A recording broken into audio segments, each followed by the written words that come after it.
Good morning बच्चों। Thyroid ग्रंथि हम पढ़ रहे थे, जिसमें हमने देखा कि थायराइड ग्रंथि गले में श्वास नली के दोनों तरफ स्थित होती है। इसकी संरचना तितली के आकृति की या एच आकृति की होती है और इसकी पृष्ठ सतह पर पैराथायराइड ग्रंथि पाई जाती है। इससे स्रावित होने वाला जो हार्मोन है वो थायरोक्सिन हार्मोन है। थायरोक्सिन हार्मोन का अगर कार्य अपन देखें तो इसका मुख्य कार्य होता है शरीर की सभी उपापचय क्रियाओं को नियंत्रित करना। यानी हम सोच रहे हैं कि हमारे शरीर में पाचन, श्वसन, उत्सर्जन, ये सारी जैविक क्रियाएं प्रॉपर तरीके से होती रहे, सुचारू रूप से होती रहे, तो हमें जो है हमारे शरीर में थायरोक्सिन हार्मोन का बनना बहुत जरूरी है। थायराइड ग्रंथि का प्रॉपर कार्य करना अत्यंत आवश्यक है। इसके अलावा शरीर के तापमान को नियंत्रित करता है ये हार्मोन, थायरोक्सिन हार्मोन।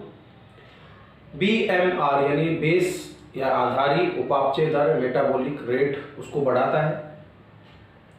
उभयचरों में इसी हार्मोन के कारण उनके टेडपोल लार्वा वयस्क अवस्था में बदलते हैं, यानी इस प्रक्रिया को कायांतरण कहते हैं। तो उभयचरों में कायांतरण को प्रेरित करने वाला हार्मोन भी कौन सा है? थायरोक्सिन हार्मोन है। तो ये थायरोक्सिन हार्मोन के हो जाते हैं कार्य।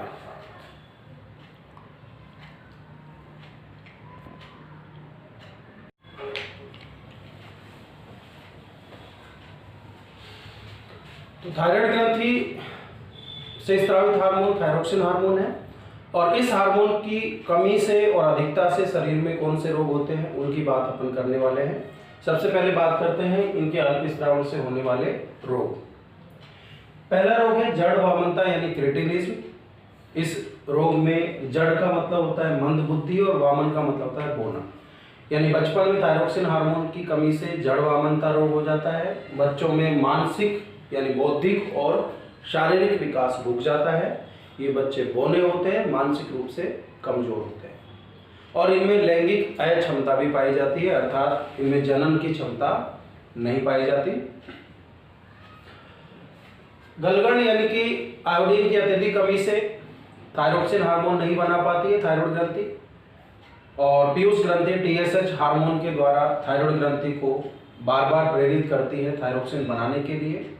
तो इस स्थिति में जो थायराइड ग्रंथि है वो प्रेरणा पाकर फूल जाती है और मोटी हो जाती है तथा गर्दन जो है वो लटक जाती है।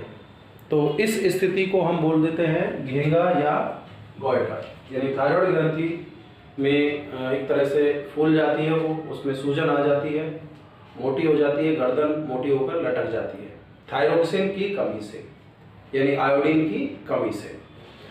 इसका उपचार करने के लिए जो हम मेडिसिन देते हैं, दवाइयाँ देते हैं, कई बार शरीर उन्हीं को प्रतिजन समझ लेता है, एंटीजन समझ लेता है और उनके विरुद्ध एंटीबॉडी बनाने लगता है। तो उनके विरुद्ध एंटीबॉडी बनने लगते हैं और एंटीबॉडी बनने से वो एंटीबॉडी इस थायराइड ग्रंथि को ही नष्ट कर देते हैं।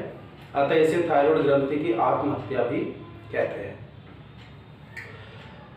इसे हाशिमोटो रोग कहते हैं। थायराइड ग्रंथि नष्ट हो जाती है, हमारे एंटीबॉडी हमारी ही ग्रंथि को नष्ट कर देते हैं।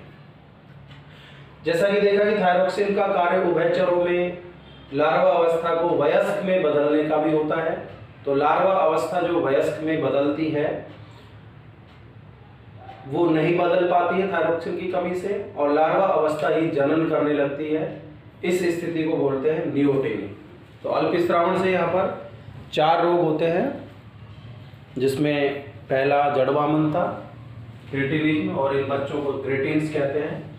दूसरा घेंगा, गलगंड या गोइटर। तीसरा हाशिमोटो रोग, थायराइड ग्रंथि की आत्महत्या। नियोटिनी या इसको पीडोजेनेसिस भी कहते हैं, क्योंकि लार्वा अवस्था ही जनन करने लगती है। ये सारे रोग जो है ये होते हैं थायरोक्सिन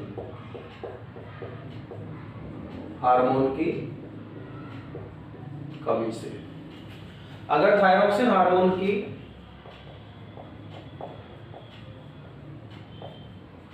अधिकता हो जाए तो एक रोग होता है नेत्रोपसेंधी रोग, यानी नेत्र गोलकों के पीछे श्लेष्मा एकत्रित हो जाता है, जिससे नेत्र गोलक बाहर की तरफ उभरे हुए दिखाई देते हैं आंखें डरावनी, उभरी हुई और भयानक नजर आती है। इस स्थिति को बोलते हैं एक्सोपथेल्मिक गॉइटर या नेत्रोत्सेंधी रोग। नेत्र गोलकों के नीचे श्लेष्मा इकट्ठा हो गया है, नेत्र गोलक बाहर की तरफ उभरे हुए दिखाई दे रहे हैं, आंखें घूरती हुई, डरावनी और भयानक प्रतीत होती है। प्लूमर रोग, जिसमें थायराइड ग्रंथि में छोटी छोटी गांठें उत्पन्न हो जाती है, उस स्थिति को प्लूमर रोग कहते हैं। तो कमी से यहाँ 4 रोग हमने लिखे हैं, जड़वामंदा, घेंगा, हाशिमोटो, नियोटिनी। अति स्त्रावण से नेत्रोत्सेंधी और प्लूमर रोग है। तो बच्चों ये थायराइड ग्रंथि जो है इन रोगों के साथ ही यहाँ पर अपनी कंप्लीट हो जाती है।